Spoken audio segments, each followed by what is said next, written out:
अस्सलाम वालेकुम guys, welcome to your styles.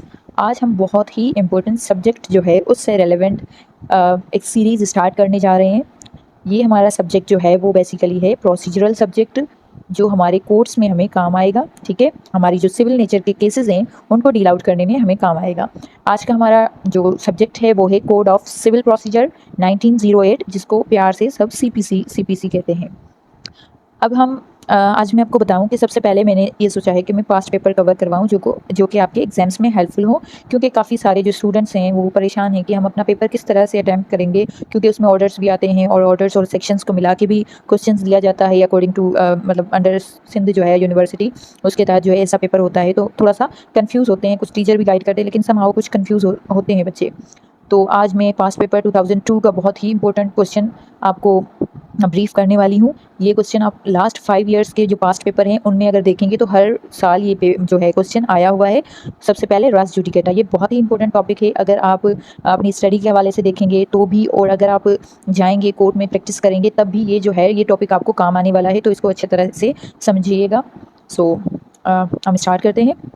सबसे पहले रेस जुडिकाटा बेसिकली ये अगर सुनेंगे आप तो आपको थोड़ा सा अजीब लगेगा, ये कौन सा इंग्लिश का वर्ड है। तो ये इंग्लिश का वर्ड ही नहीं है, ये बेसिकली है लैटिन टर्म, जिसकी मीनिंग है अ मैटर ऑलरेडी डिसाइडेड और जज्ड। ऐसा एक मैटर, एक ऐसा मसला जो कि पहले से ही डिसाइड हो चुका है, ठीक है, उसको हम रेस जुडिकाटा कहते हैं। अब ये रेस जुडिकाटा बेसिकली जो है सेक्शन 11 में बताया गया है, लेकिन ये दिया क्यों गया, ये the doctrine of res judicata है, ये किस पर्पज़ के लिए दिया गया और इसका काम क्या है। अब इसको हम एक एग्जांपल से समझेंगे कि इसका काम क्या है। फॉर सपोज एक और भी बात कि जो भी सिविल नेचर के मैटर्स होते हैं, मसले होते हैं, उनको हम सूट कहते हैं, ठीक है, जो कि हम कोर्ट में जाके फाइल करते हैं। और जो क्रिमिनल मैटर्स होते हैं जो हम जाके फाइल करेंगे कोर्ट में, उनको हम केस के नाम से जानेंगे, ठीक है। तो जहाँ भी ये सूट आए आप समझ जाइए ये एक किस्म का मैटर जो हमने प्रोसीडिंग के मतलब हमारी प्रोसीडिंग चल रही है उसके ऊपर कोर्ट में, वो सूट कहलाएगा। तो एक हम एग्जाम्पल से समझते हैं कि रेस जुडिकाटा बेसिकली कब कैसे कहाँ अप्लाई होता है और इसका काम क्या है बेसिकली।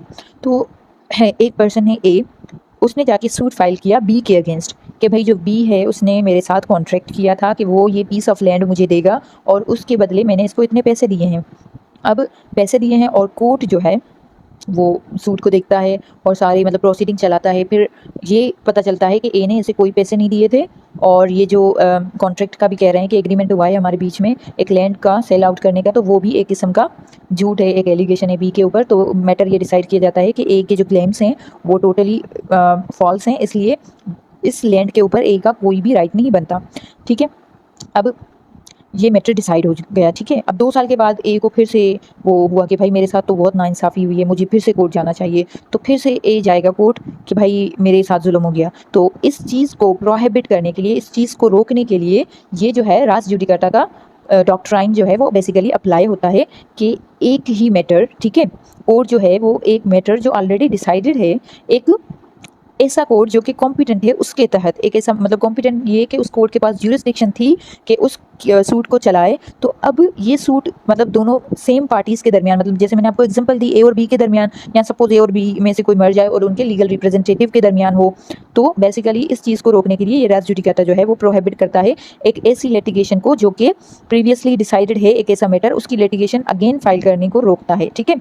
ये जो प्रिंसिपल है ये एक लैटिन मैक्सिम पे डिपेंड करता है जो है नेमो डेबिट बिस वेक्सरी प्रो उना ईट एडियम कॉज, मतलब कि कोई भी इंडिविजुअल जो है वो रिपीटेडली सब्जेक्ट नहीं होगा किसी लिटिगेशन का सेम कॉज में। सो मतलब अब उन दोनों का कॉज ऑफ एक्शन क्या है कि लैंड, अब वो फिर से ए जाके उसी लैंड के लिए मतलब इसी कॉज के लिए बी को लिटिगेशन में नहीं डाल सकता। बेसिकली ये पर्पज़ है। इसका टेक्स्ट भी मैं आपको थोड़ा सा बता दूं, थोड़ा सा आपको क्लियर हो जाएगा कि no court shall entertain, court जो है एंटरटेन नहीं करेगा किसी ऐसे सूट को या किसी ऐसे इशू को जिसमें जो सब्जेक्ट मैटर है, जैसे हमारे एग्जाम्पल में सब्जेक्ट मैटर लैंड था, वो directly and substantially means significant, important. जैसे कि हमारे पास जो डायरेक्टली एंड सब्सटेंशनली जो क्वेश्चन था वो ये था कि आइदर ए का इस लैंड में कोई राइट बनता है या नहीं बनता, ठीक है, जो कि फॉर्मर सूट में डिसाइड किया गया है दोनों सेम पार्टीज़ में, मतलब ए और बी दोनों के दरमियान ये मैटर डिसाइड हुआ कि भाई ए का कोई राइट नहीं बनता, ठीक है। पार्टीज़ भी सेम और क्वेश्चन भी सेम, ठीक है, सब्जेक्ट मैटर के हवाले से, और जो डिसाइड भी हो चुका है, ठीक है। या फिर यहाँ पे लिखा हुआ है ना पार्टी क्लेमिंग अंडर दे, मतलब कि अगर वो पार्टी मर गई है और उनके लीगल रिप्रेजेंटेटिव जाके ऐसा कोई सूट फिर नहीं फर्दर फाइल करेंगे, ठीक है। ये कोर्ट जो है इसको मना करता है कि भाई यहीं रुक जाओ, आपका मैटर आपके वो जो डिसीज पर्सन है उनके दरमियान पहले से ही डिसाइड हो गया है, तो आप लीगल रिप्रेजेंटेटिव आके फिर से कोर्ट को परेशान नहीं कर सकते, उस बंदे को परेशान नहीं कर सकते। ये एक लॉ जो है जस्टिस के ऊपर बना हुआ है, तो ये प्रोहिबिट करता है, ठीक है। इसके बाद जो है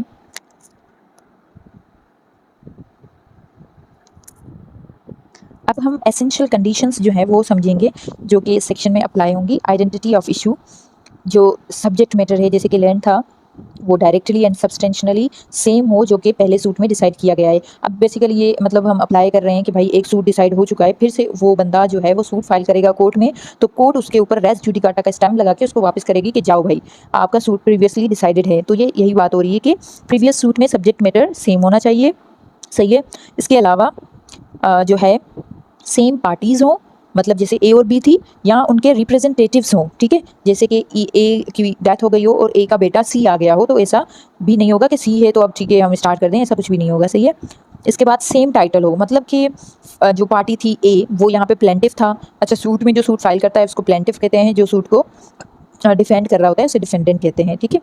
और मतलब कि अगर सूट में ए जो है वो प्लेंटिफ है, एक केस जो पहले से प्रीवियसली डिसाइडेड है सूट, अब दूसरा जो सूट फाइल हो रहा है वो भी ए के थ्रू एज अ प्लेंटिफ या ए के लीगल रिप्रेजेंटेटिव्स के थ्रू एज अ प्लेंटिफ ही मतलब फाइल होना चाहिए। मतलब कि उन दोनों का जो टाइटल है वो सेम हो, प्लेंटिफ जो था वो प्लेंटिफ ही रहे और डिफेंडेंट था वो डिफेंडेंट ही रहे। कॉम्पिटेंट ऑफ द कोर्ट, ठीक है।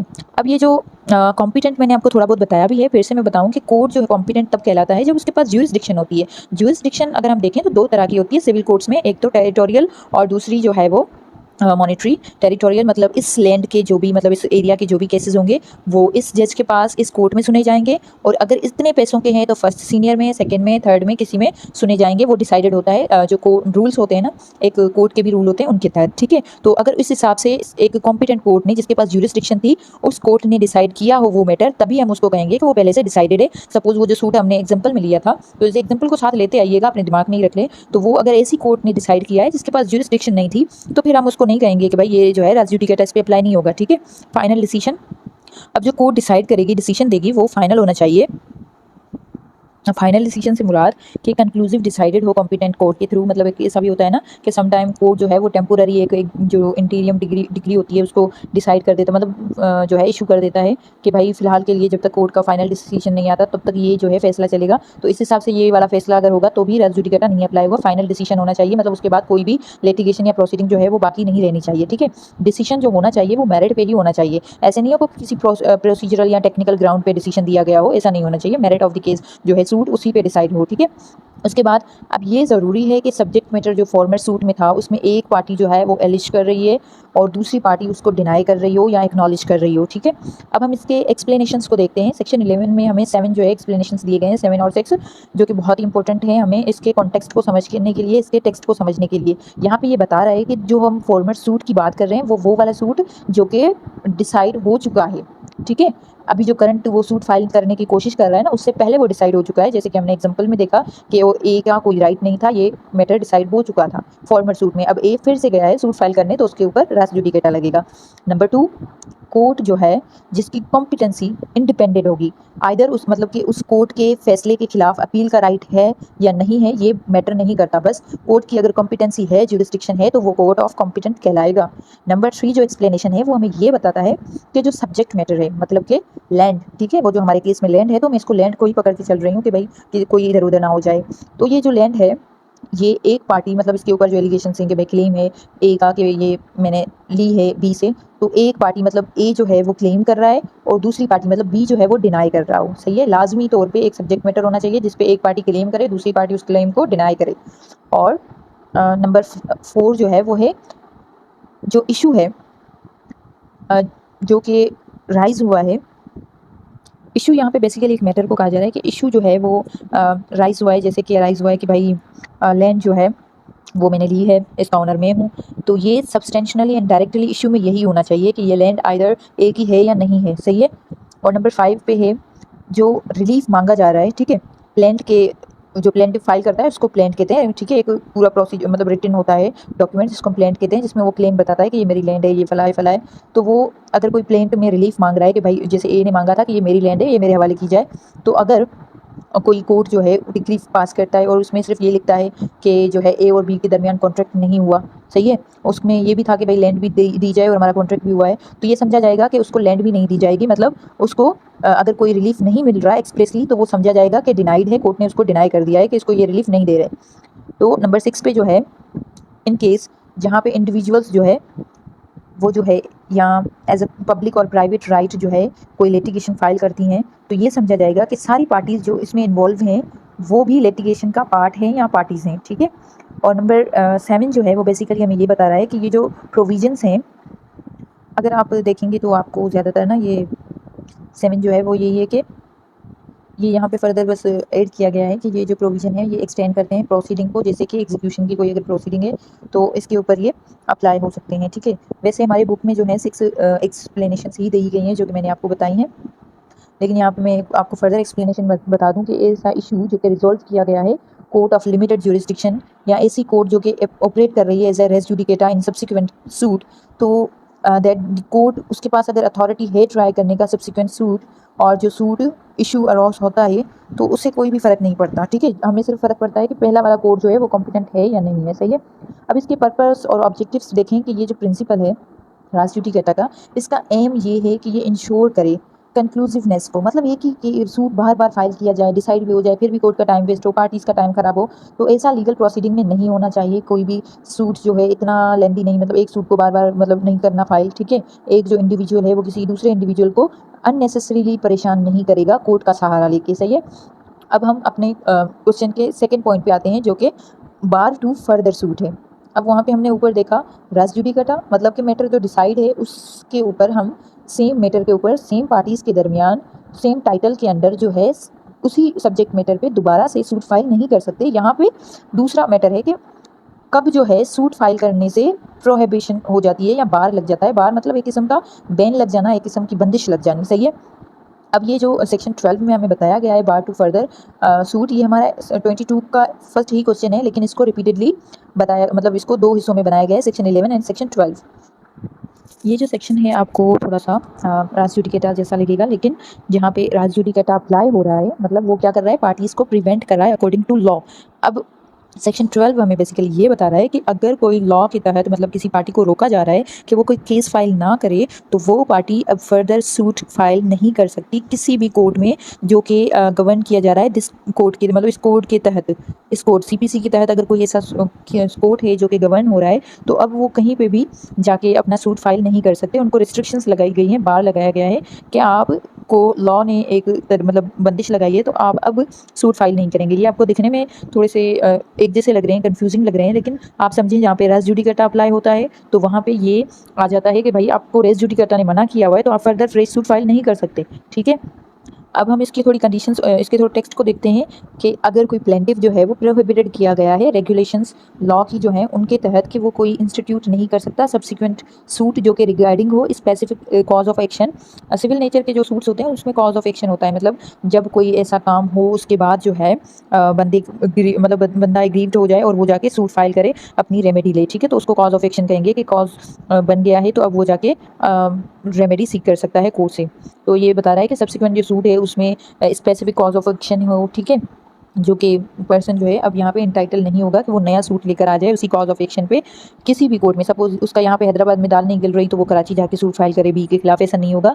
जो भी मतलब यहाँ पे कोर्ट, इस कोर्ट के तहत चल रहे हैं कोर्ट, वो कोर्ट इसका केस फाइल होने ही नहीं देंगे, ठीक है, उसको रिजेक्ट कर देंगे सेक्शन 12 के बेस पे, सही है, क्योंकि उसमें सेक्शन 11 के जो है वो सारे ग्राउंड्स आ रहे हैं, तो इसलिए उस पर रेस जुडिकेटा लगेगा, और रेस जुडिकेटा लगेगा तो उस पर ऑटोमेटिकली ये इम्प्लीमेंट हो जाएगा कि सेक्शन 12 के तहत कोई भी पर्सन जो है वो ऐसी कोई भी सूट फाइल नहीं कर सकता जो कि उसको लॉ ने मना की है, मतलब कि सेक्शन 11 ने मना किया है। अब इसकी थोड़ी सी कंडीशन देखते हैं कि ये कैसे अप्लाई होगा है, मतलब किस सूरत में अप्लाई होगा। कि यहाँ पे सबसे पहली कंडीशन है कि एग्जिस्टेंस हो एक प्रायर एडजुडिकेशन की, मतलब एक एडजुडिकेशन जब मैटर डिसाइड होने लगता है ना, एक कार्रवाई चलती है उसको एडजुडिकेशन कहते हैं, कि भाई एडजुडिकेशन जो है वो हो चुकी है वो सेम मैटर पे।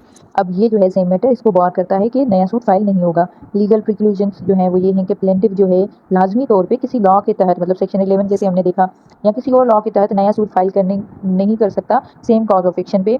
नंबर 3 के वो जो सब्सिक्वेंट सूट जो फाइल करने जा रहा है, जिस पे further bar to further suit लगेगा, उसमें कॉज ऑफ एक्शन जो है वो सेम होने चाहिए जो कि प्रीवियस सूट में थे। अब कोर्ट्स की ज्यूरिसडिक्शन, अब वो तो मैंने आपको बता दी ना कि वो सारे कोर्स पे लगेंगी जो कि सीपीसी के अंडर चलते हैं। अब इसकी एक्सप्लेनेशन जो है इसका सबसेक्शन 212 का देखेंगे, वो हमें थोड़ी सी अच्छी बात बता रहा है कि भाई अगर ऐसा कोई सूट है जिसमें ये कहा जा रहा है कि पार्टी चैलेंज कर रही है कि जो जजमेंट की वैलिडिटी है या डिक्री की जो वैलिडिटी है ऑर्डर की, वो एक फ्रॉड, मिसरिप्रेजेंटेशन या लेक ऑफ ज्यूरिसडिक्शन पे है, तो इस सूरत में अब ये किस तरह से होगा। सपोज ए के अगेंस्ट फैसला आया था, हमने देखा था एग्जाम्पल में, वही वाली एग्जाम्पल कंटिन्यू करते हैं।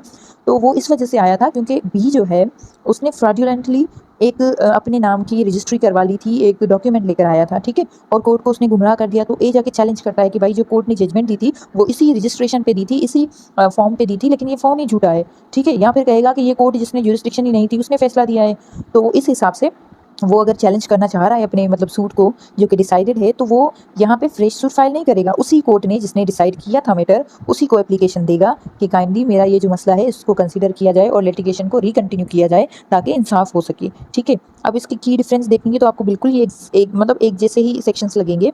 सेक्शन 11 जो है वो प्रिवेंट करता है लिटिगेशन, री लिटिगेशन ऑफ इशू की, जो कि ऑलरेडी कंक्लूसिवली रिजॉल्व हो गए हैं दोनों पार्टीज़ के दरमियान कॉम्पिटेंट कोर्ट के तहत। ये जो है इश्यूज़ और सब्जेक्ट मैटर जो प्रीवियसली रिजॉल्व हैं उनको मतलब ज़्यादा जोर देता है। ये एम्फसाइज करता है जो कंक्लूसिवनेस है कि भाई ये कंक्लूजन निकल के आया है, एक मैटर डिसाइड है, ठीक है। और उसके अलावा ये प्रिक्लूड मतलब कि प्रिवेंट करना, रोकना, ये रोकता है कन्फ्लिक्टिंग जजमेंट को। सपोज एक सूट फाइल हो गया, फिर दूसरी कोर्ट में जाके वही सेम मैटर के ऊपर दूसरा सूट हुआ, फिर दोनों की जजमेंट अलग अलग, तो ये कन्फ्लिक्टिंग जजमेंट को रोकने के लिए रेस जुडिकेटा है। अब ये बार टू फर्दर सूट भी इसी तरह से काम करता है कि वो प्लेंटिफ को रोक रहा है कि आप फ्रेश सूट फाइल नहीं कर सकते क्योंकि आपके ऊपर रिस्ट्रिक्शंस हैं लॉ के तहत। नंबर 2 कि ये जो कमेंसमेंट ऑफ न्यू सूट है, ठीक है, वो सेम कॉज ऑफ एक्शन पे है, तो इस तहत ये मतलब नहीं फाइल होगा। और नंबर 3 ये है कि प्रिवेंट करता है bar to further suit judicial process का अब्यूज़ होने में, ठीक है। ये मल्टीपल सूट एक ही मैटर पे फाइल हो रहे हैं। अब अगर हम कंक्लूजन देखें तो doctrine of res judicata and bar to further suit, ठीक है, इसका एम क्या है कि जुडिशियल कंसिस्टेंसी हो, एफिशिएंसी हो और पार्टीज़ को रोका जाए न्यूमरस केसेस फाइल करने, सूट्स फाइल करने में, सॉरी कभी सूट केस आ जाता है तो इसको इग्नोर करिए, तो सेम कॉज ऑफ एक्शन हो। अब यहाँ पे अगर हम देखें तो सेक्शन 11 फोकस करता है कि भाई प्रिवेंट करता है री लिटिगेशन ऑफ रिजॉल्व इशू को, वाइल के सेक्शन 12 जो है वो प्लेंटिफ को फ्रेश सूट फाइल करने से लीगली जो प्रोहिबिट करता है, ठीक है। दोनों सेक्शंस का मकसद यही कि भाई कोई भी जुडिशियल कन्फ्लिक्ट ना हो, जुडिशियल प्रोसेस में डिले ना हो। आई होप आप लोगों को समझ आया होगा। मैंने अपना जो है, आप कोई भी आपका अगर क्वेश्चन है वो तो कमेंट बॉक्स में पूछ सकते हैं, आई विल क्लियरिफाई इंशाल्लाह। Thank you so much for watching.